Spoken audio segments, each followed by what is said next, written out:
चैत का महीना था, लेकिन सूरज जैसे जून जुलाई का बदला उसी वक्त ले रहा था। राजस्थान के एक छोटे से गांव रामपुरा में धरती तप रही थी। सूखी नदियां, सूने कुएं और पसीने से भीगे इंसान, हर जगह गर्मी की लपटें फैली हुई थी। गांव के एक कोने में एक 12 साल का लड़का था, छोटू। दुबला पतला, लेकिन आंखों में एक अलग ही चमक। हर सुबह वह रेलवे स्टेशन के पास एक छोटी सी चाय की दुकान पर काम करता था। दिन भर गर्म बर्तनों को धोता, ग्राहकों की डांट सुनता और फिर भी मुस्कुराता रहता। उस साल गर्मी कुछ ज्यादा ही बेरहम थी। तापमान 48 डिग्री के पार पहुंच चुका था।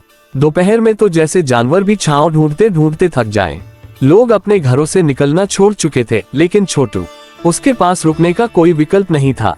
घर का खर्च, बीमार माँ और स्कूल की फीस, ये सब उसके कंधों पर थे। एक दोपहर की बात है, सूरज सिर पर आग उगल रहा था। छोटू दुकान पर अकेला था। तभी एक आदमी लड़खड़ाता हुआ वहां आया और दुकान के सामने बेहोश होकर गिर गया। पसीने में तरबतर, मुंह सूखा हुआ और सांसें अटकती हुई। आसपास खड़े लोग दूर से देख रहे थे, लेकिन कोई पास नहीं गया। अरे कोरोना वोरोना न हो।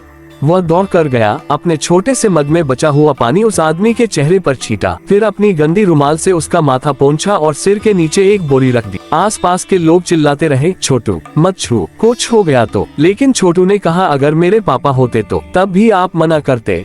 एक बुजुर्ग औरत ने 108 पर कॉल किया। छोटू ने आदमी को तब तक संभाले रखा जब तक एम्बुलेंस नहीं आई। कोई उसका नाम नहीं जानता था, ना ही उस आदमी ने होश में आकर कुछ कहा। बस ले जाया गया चुपचाप। अगले दिन सुबह जब छोटू दुकान पर पहुंचा तो वहां एक काली SUV आकर रुकी। उसमें से वही आदमी उतरा। अब ठीक ठाक लग रहा था। उसके साथ 2 लोग और थे। उसने छोटू से पूछा, तुम ही थे न जिन्होंने मुझे पानी पिलाया था? छोटू ने शर्माते हुए सिर हिलाया। आदमी ने जेब से एक लिफाफा निकाला और छोटू को दिया। उसमें 10,000 रुपये थे।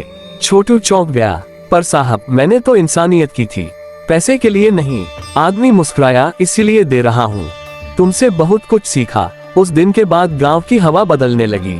लोग अब दुकानों के बाहर पानी के मटके रखने लगे। पेड़ों के नीचे प्याऊ बनाए गए।